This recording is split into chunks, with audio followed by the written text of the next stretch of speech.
Hey, bonjour tout le monde, alors j'espère que vous allez bien, j'espère que vous êtes en forme. Aujourd'hui, nouvelle vidéo, et on va s'intéresser aujourd'hui au service Discovery en mode retour d'expérience un petit peu. Quelle est l'importance du service Discovery? C'est vrai que j'ai eu l'occasion d'en discuter pas mal, notamment lors du dernier live, pour essayer de faire un focus sur un type de service Discovery qui est Consul, et différents petits use cases qui vont avec. Il y en a encore plein d'autres qui vont avec, mais je pense que ce qui est important, c'est surtout de bien comprendre son intérêt dans une infrastructure, à quel point ça peut la rendre dynamique, et à quel point de nos jours dans une infrastructure, ça change complètement le comportement de celle-ci. Donc jingle, et c'est parti.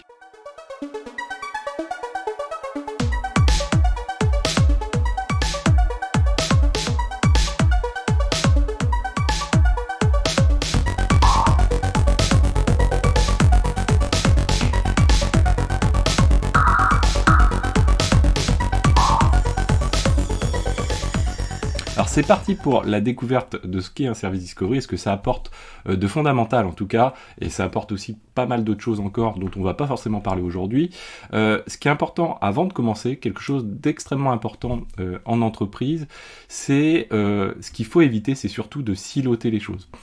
Parfois, ce qui peut se passer, c'est valable pour le service Discovery, c'est valable aussi pour le monitoring, c'est qu'on va avoir tendance à se dire, bah cet outil-là, il est plutôt typé infrastructure ou il est plutôt typé développeur. C'est valable pour du monitoring, c'est valable pour du service Discovery. Un exemple, par exemple, si on stocke des time series, je sais pas, dans Victoria Metrics par exemple, ou dans un Prometheus Thanos, etc., eh bien, il y a un petit peu, on va dire, pas des querelles de clochers, mais en tout cas, une culture qui tend historiquement, hein, c'est vraiment historique, à se dire, bah ça, c'est des outils qui sont plutôt dédiés à stocker des métriques d'ordre système, d'ordre réseau, éventuellement un petit peu applicatif, mais pas forcément métier. Ce qui est pas tout à fait juste finalement, parce que là, finalement, quand on a ce comportement-là, c'est qu'on est en train de siloter. Effectivement, parfois, ces outils-là ne répondent pas forcément à certaines problématiques métiers. J'entends par là, par exemple, si je prends un Prometheus qui a une fréquence de scrap, si j'ai besoin d'avoir une métrique extrêmement stricte, c'est-à-dire que si l'élément qui se fait scraper est down à un moment donné, bah, je vais éventuellement perdre des valeurs. Effectivement, d'un point de vue métier, quand je veux reporter des choses à un client, ça peut poser des difficultés. Néanmoins, il y a aussi des moyens de contourner ces problèmes-là. Hein. À Victoria Metrics, on apporte notamment. Et donc ça, c'est quelque chose qu'il y a à avoir vraiment en tête. C'est-à-dire que ce qu'il faut raisonner, c'est en type de données, en profil de données. Quel type de données je vais stocker et quel est le meilleur outil pour les stocker. Parfois, ça va être des outils qui sont aussi utilisables en infrastructure, et parfois non, mais il faut vraiment faire la part des choses, et surtout ne pas avoir une conception silotée des choses. Pour le service Discovery, c'est exactement la même chose. C'est-à-dire que parfois, vous avez des entreprises qui ont déployé un outil type Zookeeper ou type Consul, en particulier Consul, et qui derrière vont uniquement l'utiliser pour des use cases, pour des cas d'utilisation de développement. C'est-à-dire, ça va servir soit uniquement à stocker les configurations des applicatifs, utilisés par des libs, utilisés par des développeurs, soit également des éléments qui vont être juste enregistrés en mode service Discovery, mais que pour la partie applicative.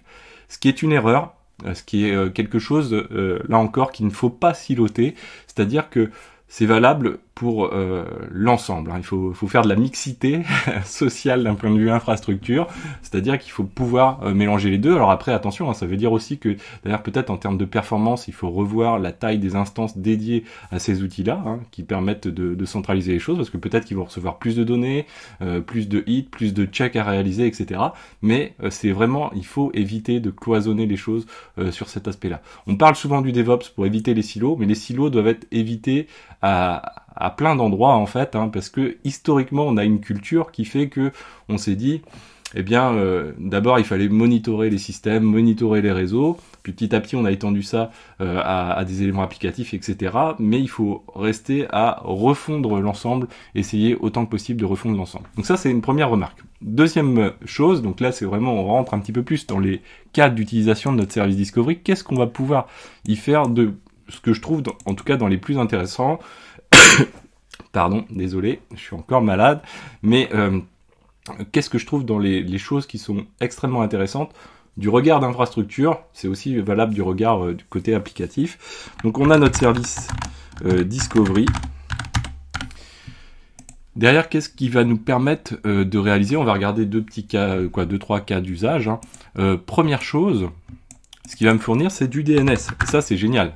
Et en l'occurrence, Consul, lui, il le fournit nativement. Vous avez le port 8600 qui fournit ce DNS, DNS SRV potentiel.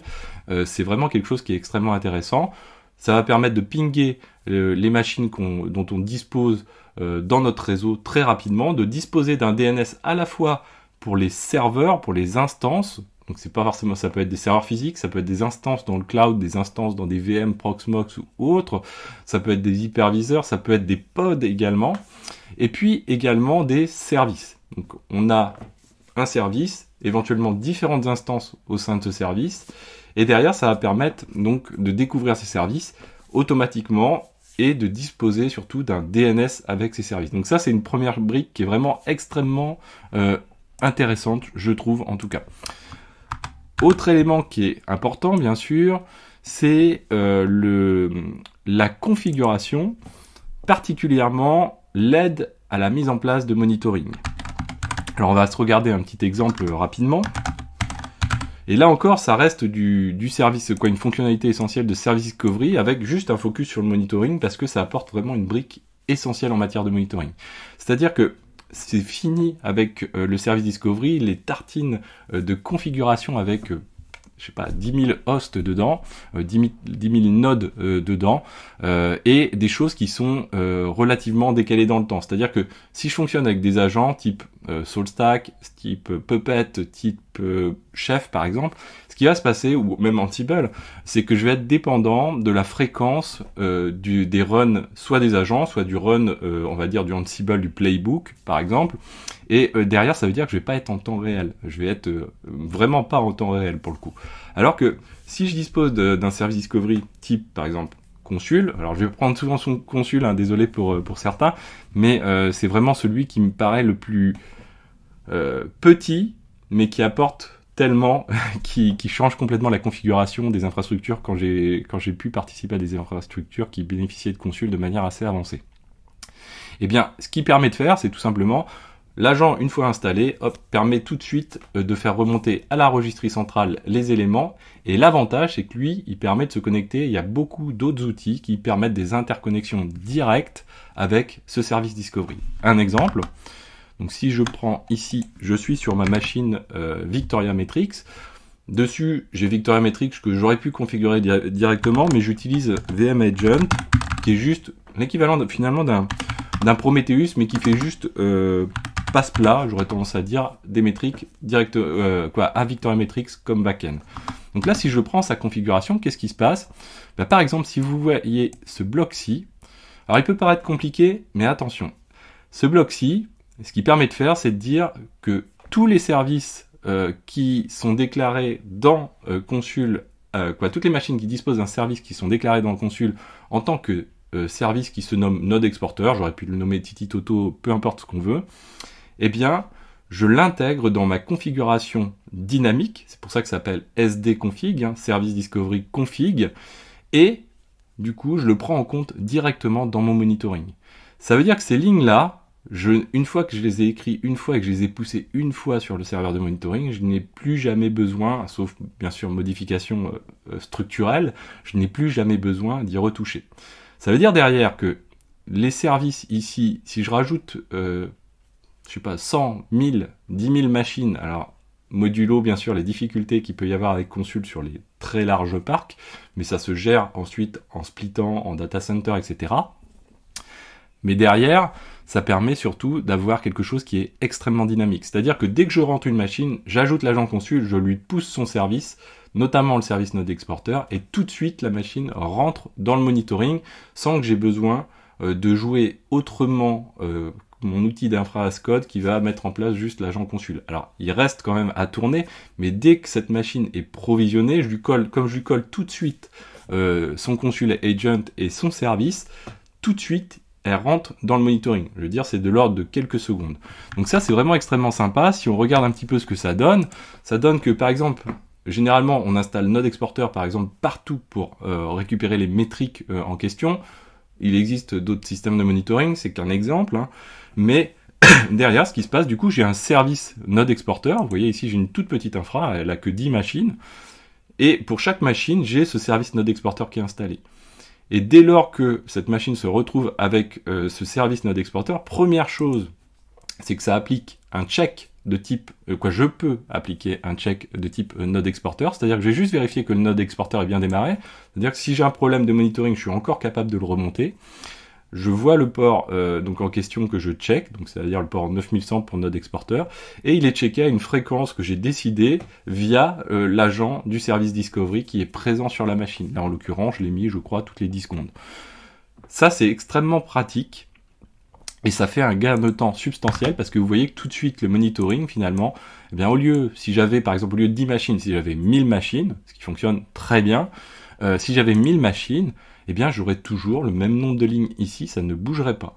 Et dès lors que je provisionne quelque chose, hop, ça apparaît dans ce service discovery. L'autre élément qui est extrêmement intéressant avec ce service discovery, c'est qu'ici, donc on est dans le cas de Prometheus, de Victoria Metrics, Victoria Agent, peu importe. Pardon. Ici, ce service discovery, on peut en avoir divers types, c'est-à-dire on peut avoir du GCP, du AWS, du DNS aussi. Il en existe pas mal, hein, donc il faut vraiment essayer de les utiliser. On a notamment celui de Kubernetes qui est très largement utilisé dans le Prometheus Operator notamment. Derrière, ça permet simplement de taper sur une API et de récupérer des éléments. Là, en l'occurrence, ce qui est extrêmement intéressant avec Consult, c'est imaginons on est sur une infrastructure mixte. Donc on se dit, tiens, finalement, j'ai du cloud, mettons, je sais pas, un GCP ou n'importe. J'ai du cloud et du coup, je vais utiliser le service discovery de cloud. Ok, très bien, donc du coup, je vais me retrouver avec ici un GCP, sdconfig, enfin l'équivalent de quelque chose comme ça, qui me permet de taper dessus avec les crédentiels en question. Mais à côté, j'ai aussi du data center, et j'aimerais bien quand même appliquer les mêmes méthodologies au niveau du data center.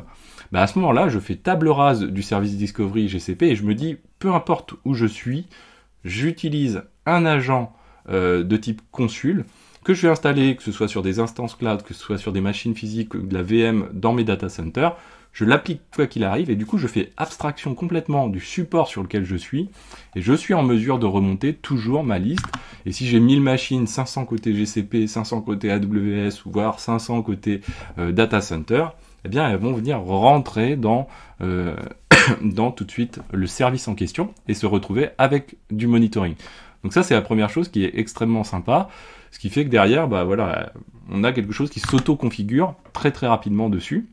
Et en plus, l'autre élément qui est important, c'est que si jamais la machine est down ici, elle va sortir du service, elle va sortir du DNS par exemple, et le service discovery est en mesure de dire « Ah ok, là tu as un problème avec cet élément-là ».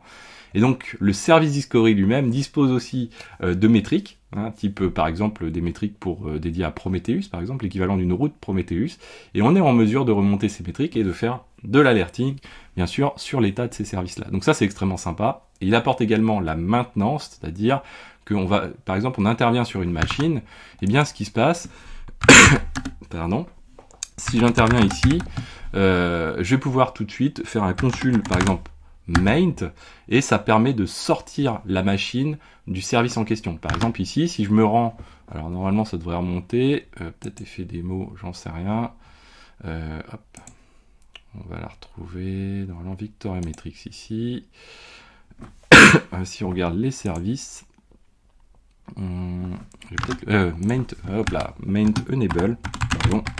Voilà, comme ceci. Donc la maintenance est activée. Et là, qu'est-ce qui va se passer? Eh bien, il va se passer que le service en question ici va être considéré comme en maintenance. Vous voyez, ici, il est passé rouge. Rouge, ça ne veut pas dire failed à tous les coups. Ça veut dire que le service n'est pas jugé comme conforme. Si je vais dessus, il est considéré en maintenance. Et si j'intègre ça dans ce système d'alerte dont je vous parlais tout de suite, c'est-à-dire les métriques fournies par le service discovery lui-même, vous inquiétez pas, on regardera ça dans les détails plus tard, et bien ce qui va se passer, c'est que, mettons, j'interviens sur une machine, je me dis, moi je veux pas déclencher des alertes sur du on-call, sur de l'astreinte, sur la production, etc. Et bien tout simplement, je peux très bien faire une exception dans ma règle de calcul d'alerte, ça fait des choses un petit peu compliqué en termes de formule de calcul, mais ça se fait très bien, et dire, eh bien, tout simplement, le jour où j'interviens sur une machine, je fais consul maint enable, et hop, tout de suite ma machine est en maintenance, et je sais que les alertes ne vont pas popper, ne vont pas sortir, être trigger sur cette machine-là, le temps que j'interviens, et quand j'ai fini, eh bien je fais disable, et hop là, disable, voilà, pardon, décidément.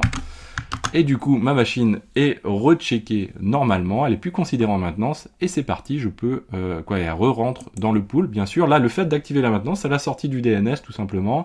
Ça fait en sorte que cette instance n'est pas considérée comme active. Donc ça, c'est extrêmement sympathique comme élément. Si on en revient un petit peu à notre schéma ici, donc ça, c'était pour la partie, on va dire, monitoring, et le discovery vraiment focus monitoring. Ensuite, ce qui va se passer, c'est qu'on va pouvoir également taguer les services. Donc ça, c'est quelque chose aussi qui est extrêmement sympa. On va pouvoir taguer ces services, hop, comme ça. Dans l'autre sens, hein, mais... et le fait de taguer les services va nous permettre d'identifier les services. Éventuellement, comme c'est enregistré dans cette base de données qui est finalement Service Discovery, ça va nous permettre de récupérer ces tags et éventuellement de dédier des actions à celles-ci.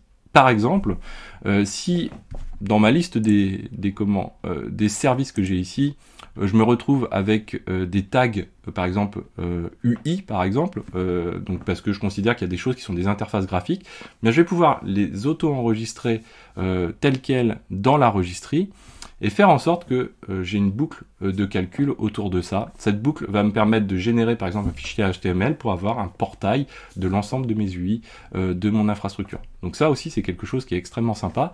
Et les tags, on peut aussi les utiliser pour d'autres choses quand c'est vraiment pensé avec l'outil en question. Un exemple avec Trafic.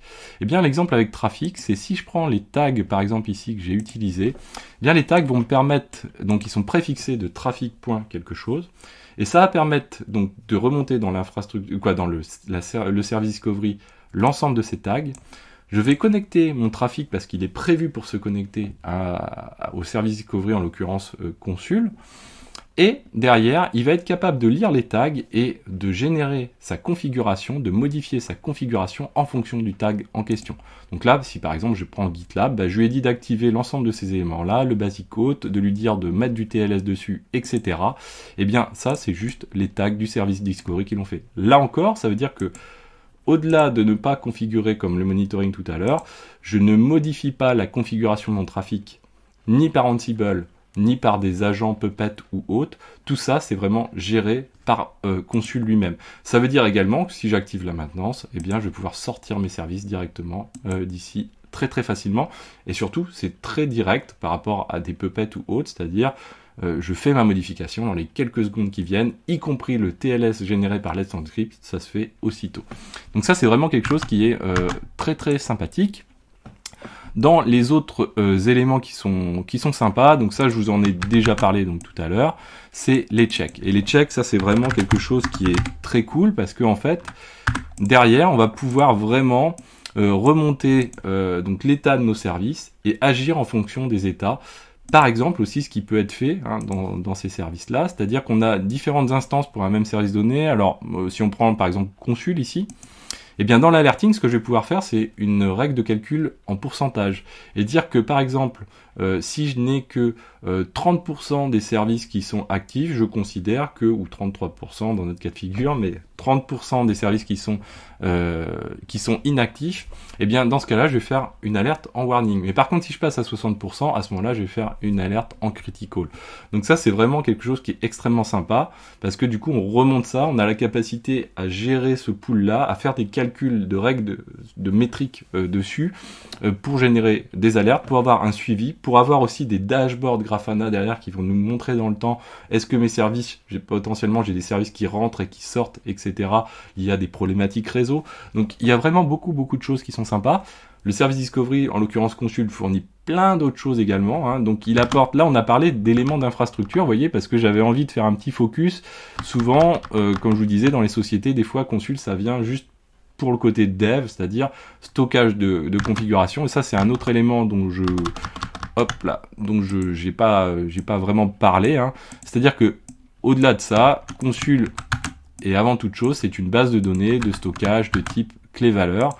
Donc là, l'intérêt, c'est tout simplement, en clé valeur, on va pouvoir aller stocker, alors je sais pas si on le voit bien, ici, voilà. Alors, j'ai pas d'exemple, mais on va pouvoir créer une clé, par exemple, ici, je vais dire conf underscore my app 1, et puis là, on va pouvoir mettre une configuration en JSON, en YAML, peu importe. Là, en l'occurrence, on est en JSON, on pourrait mettre du YAML, et puis on pourrait dire, voilà, version 2.1.0.0, on pourrait dire également, je sais pas, URL 2.xavkey.fr, peu importe. Je sauvegarde, alors là, je le fais en mode manuel. Bien sûr, on peut automatiser ça complètement, soit avec du Terraform, soit par des simples curls, parce qu'on peut pousser des valeurs par des simples curls, etc. On peut aller éditer et on peut faire en sorte que sur modification de ces clés valeurs, des actions soient faites en cascade, grâce soit côté applicatif développement grâce au lib, là en l'occurrence consul, mais ça pourrait être du Zookeeper par exemple également, ou le TCD, soit également avec des petits outils qu'on va rajouter type consul template par exemple, ou d'autres types.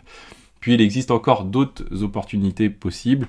On va pouvoir aussi derrière gérer les règles, des règles potentiellement de flux, mais plutôt à des niveaux élevés, donc au niveau OSI, donc plutôt dans les derniers niveaux applicatifs. Donc on a des règles firewall généralement qui existent de base, mais là on va pouvoir au niveau des applicatifs dire bah, tel applicatif je veux pas qu'il communique plutôt avec tel applicatif, et ça va être géré également par le service discovery. Et encore d'autres opportunités possibles. On va pouvoir par exemple stocker des state Terraform par exemple.